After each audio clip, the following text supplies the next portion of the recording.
The Zarkax Empire's most sophisticated surveillance vessel hung motionless in the shadow of Earth's moon, its advanced cloaking systems rendering it invisible to conventional detection methods. Captain Vexthor stood with his forearms clasped behind his back, mandibles twitching in confusion as he studied the holographic display before him. Impossible, he chittered to his science officer. Run the scans again. The readings hadn't changed in the 3 solar cycles they'd been observing the blue planet. The energy signatures emanating from Earth defied everything the Zarkax thought they knew about technological progression. The humans had somehow bypassed several stages of what the galaxy had long accepted as the natural evolution of civilization. Their cities gleamed with what appeared to be primitive metal and glass, yet they were encased in energy fields that their sensors couldn't even classify. Their vehicles still burned chemical fuel, but occasionally seemed to slip through space in ways that shouldn't be possible. And their communications, the humans still used radio waves and physical fiber networks, yet somehow these transmissions were instantaneous across their entire solar system with no detectable relay stations. "Sir," his communications officer called out, "we're receiving a transmission from Luna Base." Vexthor's antenna stiffened. There wasn't supposed to be anything on the moon. Their scans had shown only abandoned human structures from their primitive space program. "Put it through." "Greetings, Captain Vexthor of the Zarkax Empire," a calm human voice spoke in perfect Imperial standard. "We've been expecting you. Would you like to come down for coffee?" The bridge crew froze. Their cloaking technology was supposed to be undetectable. Their mission was supposed to be secret. Yet these humans not only knew they were there, but knew exactly who they were. "How did you dash?" Vexthor began, but the human voice continued pleasantly. "We noticed your arrival 3 days ago. We appreciate the courtesy you've shown in choosing to observe rather than immediately attempting contact or conquest, as some others have tried. It shows wisdom. We'd be happy to answer your questions over a proper conversation, rather than having you puzzle over sensor readings that, frankly, won't tell you what you want to know." Vexthor's second set of arms unconsciously moved to his ceremonial blade. In 300 cycles of service, he'd never encountered anything like this. The humans were treating one of the most advanced stealth ships in the galaxy like it was a curious child who'd been caught peeking through a window. "Your weapons won't be necessary," the voice added, almost apologetically. "We're not interested in conflict. We simply believe that proper introductions are better than surveillance." The invitation for coffee stands. "We have a rather excellent Ethiopian blend I think you might enjoy. Your species biology should find it quite pleasant." The captain looked at his science officer, who could only wave his sensory appendages in bewilderment. The humans had apparently not only detected them, but had already analyzed Zarkax biology enough to know what they could safely consume. "Very well," Vexthor replied, trying to maintain his dignity. "We accept your invitation for coffee." "Wonderful. We're transmitting coordinates now. And Captain, you might want to run a level 5 diagnostic on your port phase inducer. It's showing signs of early quantum degradation. Wouldn't want you to have trouble getting home." The transmission ended, leaving the bridge in stunned silence. The humans had not only seen through their most advanced cloaking technology, but had apparently scanned their ship thoroughly enough to detect a maintenance issue they themselves hadn't yet discovered. As the coordinates appeared on their navigation system, Vexthor realized that this first contact was going to be very different from anything in the Imperial First Contact protocols. The humans had just demonstrated technology far beyond anything the Empire possessed, yet they were acting like they were simply welcoming new neighbors for a casual visit. "Plot a course to the provided coordinates," he ordered, then added quietly, "and run that diagnostic on the phase inducer." Throughout the galaxy, dozens of other species were having similar experiences with Earth. Some came with threats, others with offers of trade or alliance, and still others with scientific curiosity. But all of them were discovering the same thing: humanity had somehow developed along a completely different technological path than any other known civilization, and they seemed entirely uninterested in either conquest or submission. As Vexthor's ship descended toward the lunar surface, he couldn't help but wonder if this meeting would change the Empire forever. The humans clearly held technological superiority, yet they offered coffee instead of demands. Perhaps, he thought, that was the most advanced thing about them. The Kraxan battle fleet emerged from hyperspace at the edge of the Sol system, 200 warships strong. Admiral Zexlar of the Unified Warrior Clan stood proudly on his command bridge, anticipating an easy victory. The humans had rebuffed too many diplomatic overtures, and their casual dismissal of the clan's military might could no longer be tolerated. "Launch the first wave," he commanded. "Show these primitives the price of their arrogance." 50 destroyer-class vessels surged forward, their plasma cannons charging with enough power to level continents. The humans had no visible defense fleet, no orbital platforms, nothing but their seemingly primitive satellites and space stations. This would be over quickly. The first salvo of plasma fire streaked toward Earth's atmosphere and simply vanished. There was no explosion, no impact, not even a ripple in the air. The energy had simply ceased to exist. "Impossible," Zexlar muttered, his warrior crests flaring with agitation. "Fire again! All ships!" The entire fleet opened fire, sending a barrage that could have cracked a small moon. Again, every shot disappeared without trace or effect. Earth's cities continued their peaceful glow below, seemingly unaware or unconcerned with the attempted apocalypse occurring above them. "Sir," his tactical officer called out, "we're receiving a transmission." Text only. The message appeared on their main screen. "Please stop wasting your energy. Your weapons cannot harm us, and you're increasing our power grid efficiency by 0.03% with each shot. While we appreciate the contribution to our energy economy, we'd rather not have our children's astronomy observations interrupted by your light show. If you'd like to discuss trade agreements or cultural exchange, we're happy to do so during standard business hours." Zexlar's secondary heart nearly stopped. They were using his fleet's attack as an energy collection system? And their primary concern was children's telescope time?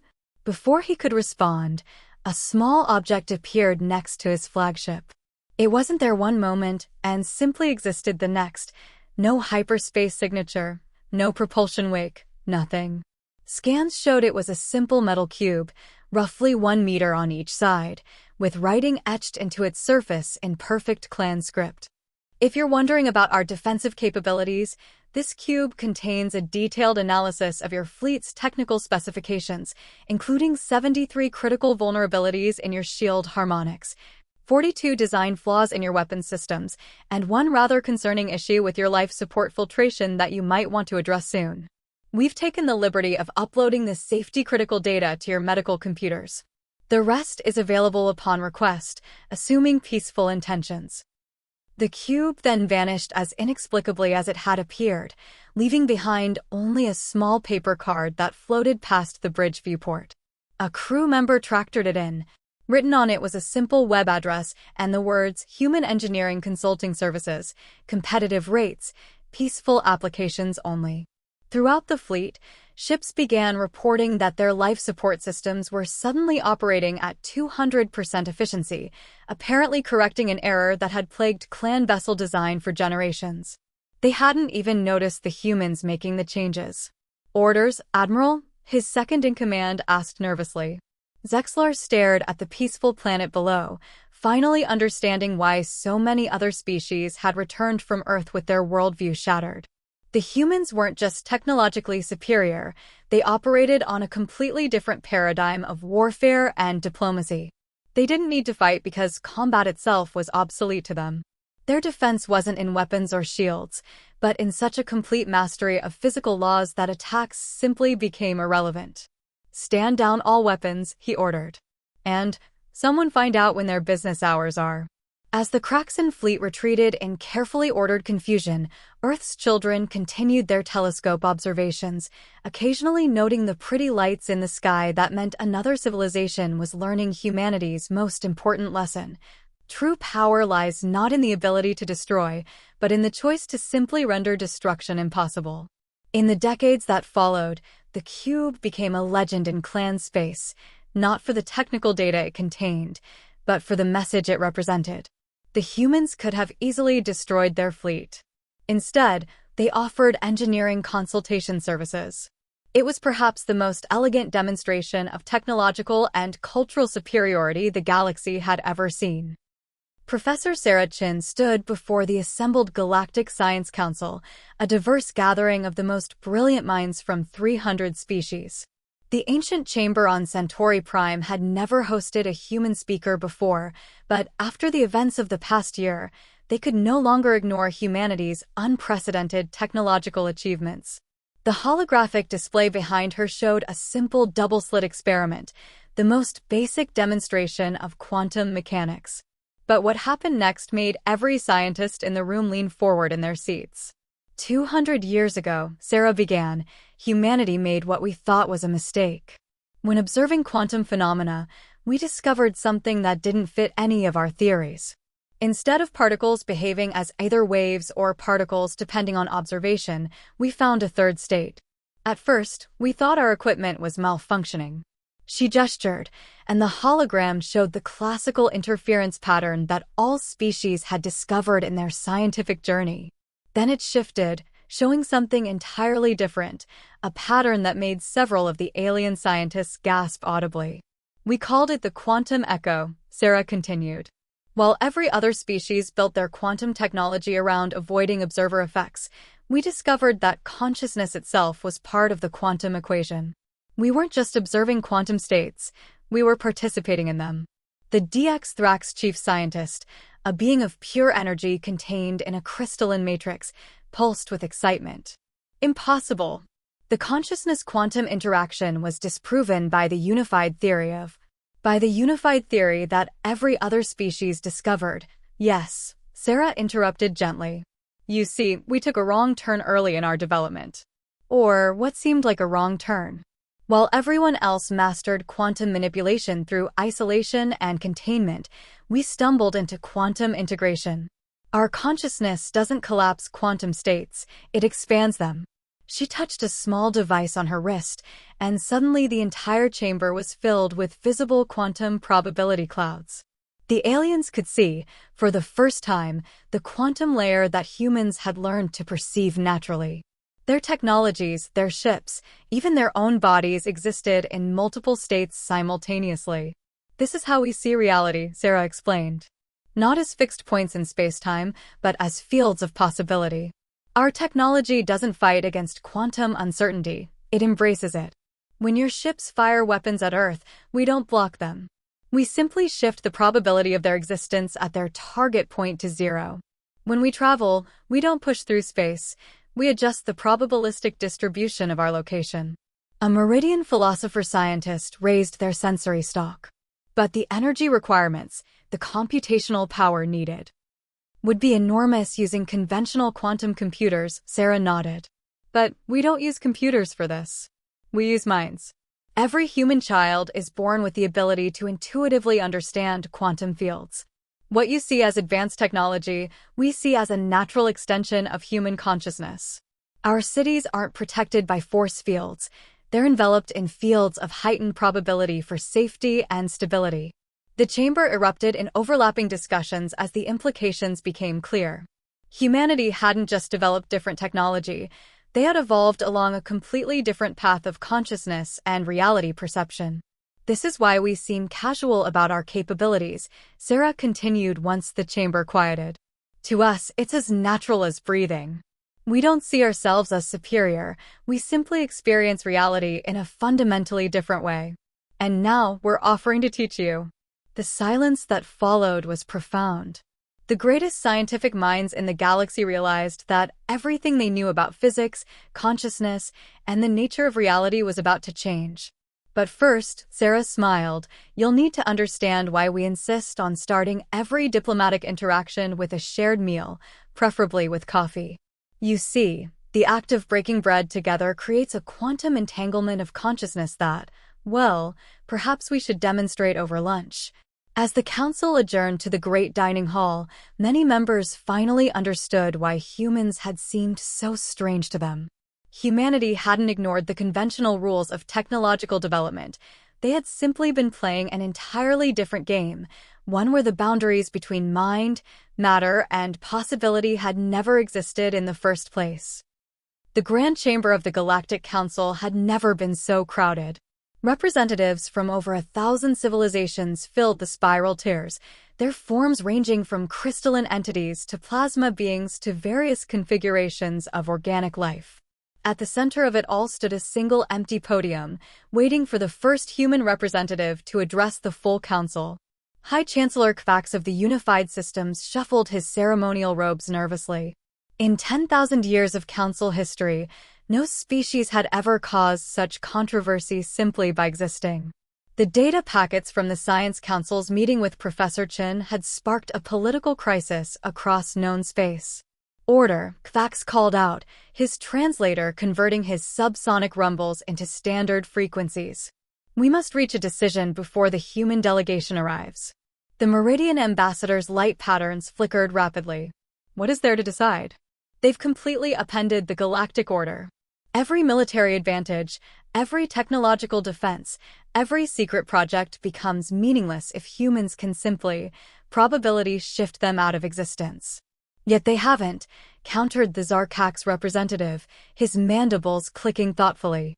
They've had this power all along, but they've never used it for conquest. They've defended themselves, yes, but their primary response to every interaction has been to offer coffee and consultation services. A wave of murmurs rippled through the chamber. It was true. Despite possessing technology that made the most advanced weapons in the galaxy look like children's toys, humans had shown no interest in domination. They seemed more excited about sharing meals and discussing science than exercising power. The Kraxan war chief rose, his battle scars gleaming. My fleet experienced their capabilities firsthand. They could have destroyed us. Instead, they improved our life support systems and offered engineering advice. It was unsettling. Exactly. The DX Thrax representative's crystal matrix pulsed with agitation. How can we trust a species that powerful to remain peaceful? What if they decide to dash? To what? A new voice cut through the chamber. Ambassador Sarachan stood at the entrance, slightly early for her scheduled appearance. No one had seen her arrive. To force everyone to be peaceful? To mandate that all species must share meals together and engage in cultural exchange. The chamber fell silent as she walked to the podium. Unlike the elaborate robes and ceremonial artifacts worn by other representatives, she wore a simple blue suit. The only unusual item was the quantum visibility device on her wrist, now standard issue for human diplomats to help other species perceive reality as humans did. Honorable representatives, she began, I apologize for arriving early, but your quantum anxiety signatures were becoming quite loud. She smiled at their confusion. Yes, emotions have quantum patterns too. We've been trying to figure out how to explain that part. She touched her wrist device, and once again the quantum probability fields became visible to all. But this time, they showed something new, the interconnected patterns of thought and emotion filling the chamber, linking every being present in ways they had never imagined.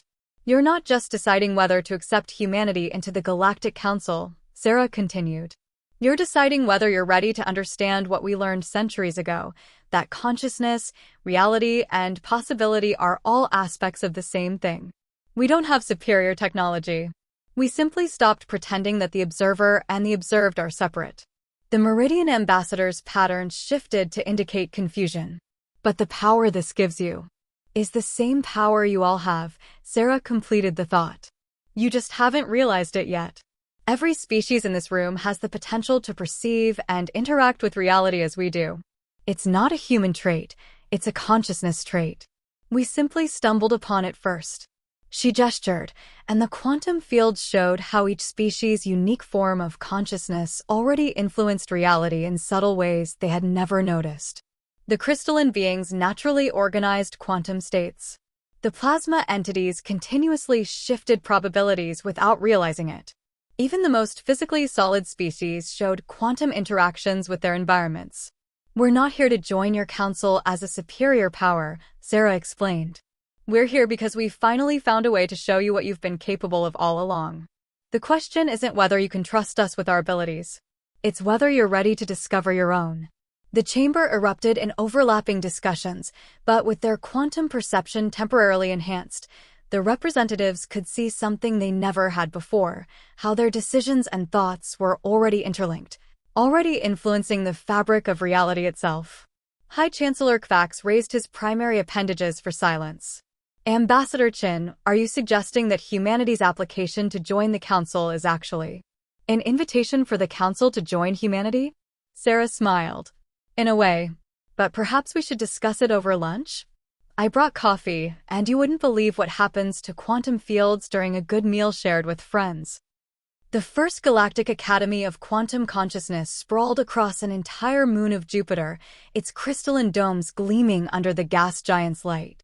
Inside one of the larger teaching chambers, Dr. Maya Patel watched as her student, a young Zarkax named Vixtil, attempted to perceive quantum probability fields without technological assistance for the first time. Don't try to see them, Maya guided gently. Remember, you already perceive them naturally. We're just becoming aware of something you've always known. Vixtil's antenna quivered with concentration. Around him, reality seemed to shimmer, not quite visible, but not quite invisible either. Like trying to remember a forgotten dream. There, he chittered excitedly as patterns began to emerge. The fields, they're like music, but in colors that don't exist. Maya smiled. Every species described their first unaided quantum perception differently, each finding metaphors in their own sensory experiences. The Meridians spoke of mathematical symphonies, while the crystalline DX Thrax described it as feeling the geometry of thought. In another dome, a team of human and alien scientists worked on translating the quantum perception experiences of different species. They had discovered that each civilization's unique biology and consciousness created slightly different ways of interacting with quantum fields, each offering new insights into the nature of reality itself. Professor Chin was right, commented Dr. Zyxa, a Meridian physicist who had become one of the program's most enthusiastic participants. The quantum echo isn't just a human phenomenon. Every conscious being creates it. We just never learned to listen for our own songs. The Academy had become more than just a school, it was a living laboratory of consciousness evolution. Species that had once fought wars over resources now worked together to explore the infinite possibilities their combined quantum awareness could achieve. The old paradigms of scarcity and competition made little sense when you could perceive the quantum abundance of reality itself. In the Academy's central garden, designed to accommodate beings of all physiologies, a group of students from 30 different species shared a meal together. As they ate, drank, and conversed, their growing quantum awareness let them see the subtle ways their consciousness intertwined, creating patterns of connection that transcended physical limitations. It's remarkable, observed Ambassador Chin, watching from a balcony above. They're already starting to form quantum networks naturally, just like humanity did during our own awakening. Beside her, High Chancellor Kvax nodded, his own quantum perception having developed considerably since the council meeting 6 months ago. The transformation is happening faster than anyone expected. Already, 15 species have completely restructured their societies around these new capabilities. That's because it's not really new, Maya joined them, having finished her teaching session. We're just remembering what consciousness always could do. The quantum fields show us that we were never truly separate species competing for resources. We're all expressions of the same underlying reality, playing different songs in the same cosmic symphony. Below them, a young Kraxan warrior was teaching a DX Thrax crystal being how to perceive quantum fields through the lens of combat dynamics, while a human child showed both of them how to use those same principles to create beautiful probability patterns in the garden's fountain. Old enemies became teachers and students of each other, each perspective adding to the whole. The Academy's success had led to the establishment of similar centers throughout the galaxy. Each became a nexus of transformation, where species that had once seen each other as threats or competitors learned to perceive their fundamental interconnection. Trade disputes were resolved by perceiving the quantum patterns of mutual benefit. Military standoffs ended when participants could directly experience their shared consciousness. The coffeehouse hypothesis was correct, Sarah mused, sipping from her ever-present mug. Sharing food, drinks, and conversation naturally aligns quantum consciousness fields. Our ancestors knew it intuitively. Breaking bread together really does create peace at the most fundamental level of reality. As if to demonstrate her point, a ripple of quantum harmony spread through the garden as the dining students made a breakthrough in their shared perception. 30 different species, seeing reality through 30 different forms of consciousness, yet all connected in the dance of quantum possibility. We're not really teaching them anything, Maya reflected. We're just helping them remember what consciousness always knew. The bridge between species was always there. We just had to learn how to see it. High Chancellor Kvax's quantum signature pulsed with understanding. Perhaps that's humanity's true gift to the galaxy. Not the technology or the science, but the reminder that consciousness itself is the greatest force in the universe, and it naturally seeks harmony when we allow it to. 10 years after the opening of the first Galactic Academy of Quantum Consciousness, the galaxy had become almost unrecognizable to its former self. The great shipyards of the Kraxan warrior clans, once dedicated to building warships, now produced vessels designed to explore quantum phenomena in deep space. The crystalline cities of the DX Thrax hummed with new harmonies as their inhabitants learned to consciously shape reality at the quantum level. At the edge of known space, a scene unfolded that would have been impossible just a decade earlier. A massive anomaly, a tear in space-time that threatened several inhabited systems, was being addressed not by weapons or evacuation, but by a gathering of minds. Representatives from 300 species floated in a vast quantum-synchronized network around the anomaly. Their consciousness, now trained in quantum awareness, worked in harmony to perceive and reshape the very fabric of reality. Humans worked alongside former enemies, each contributing their unique perspective to the whole. The pattern is stabilizing, announced Dr. Maya Patel, her consciousness seamlessly linked with the others. Through their shared quantum perception, they could all see the delicate probability waves that made up the anomaly, and together they guided them back into harmony with normal spacetime. This was the new face of galactic civilization, not competing empires, but a synchronized network of consciousness working together to understand and shape reality itself. The old boundaries between species had become as fluid as quantum states themselves. In the Galactic Council Chamber, now redesigned to facilitate quantum consciousness sharing, Ambassador Chen watched the proceedings with satisfaction. The political debates that once dominated this space had evolved into something far more profound, a continuous dialogue of consciousness itself. We've received another request for Academy membership, High Chancellor Kvax announced, his quantum signature radiating pleasure. The Epsilon Cluster Civilizations. They were previously isolationists, but after witnessing the anomaly resolution, they want to learn, Sarah finished, smiling. Just like all the others. It turns out the desire to understand consciousness is truly universal. The statistics spoke for themselves. Interstellar conflicts had dropped to near zero as species after species discovered their quantum consciousness capabilities. Trade had transformed from a competition for resources into an exchange of perspectives and experiences. Even the concept of territory had shifted as civilizations learned to perceive the quantum interconnectedness of all space.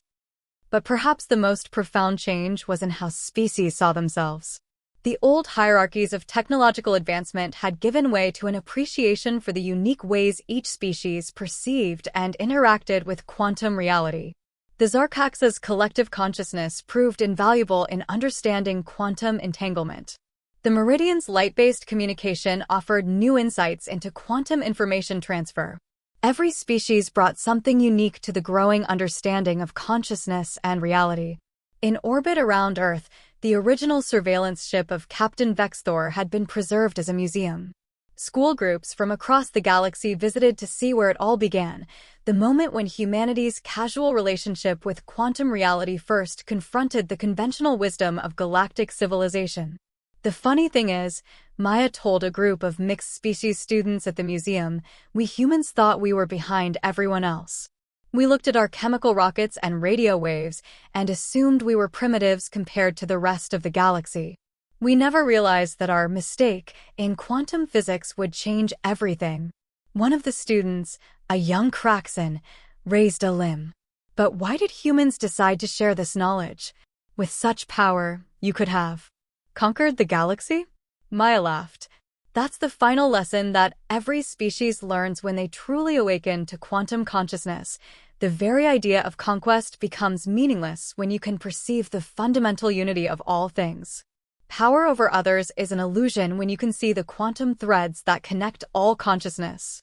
In the decades that followed, new challenges arose, but they were met by a galactic civilization fundamentally transformed.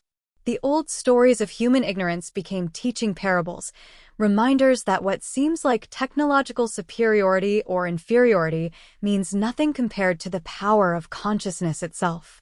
And throughout it all, in quantum classrooms and diplomatic chambers, in scientific laboratories and cultural exchanges, one human tradition remained constant: the sharing of coffee and meals.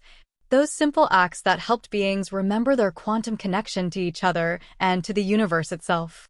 The galaxy had entered an era where the boundaries between thought and reality, between self and other, between possible and impossible had dissolved into a quantum dance of infinite potential. And it all began because humanity had made a mistake, one that turned out to be the greatest breakthrough in the history of consciousness itself.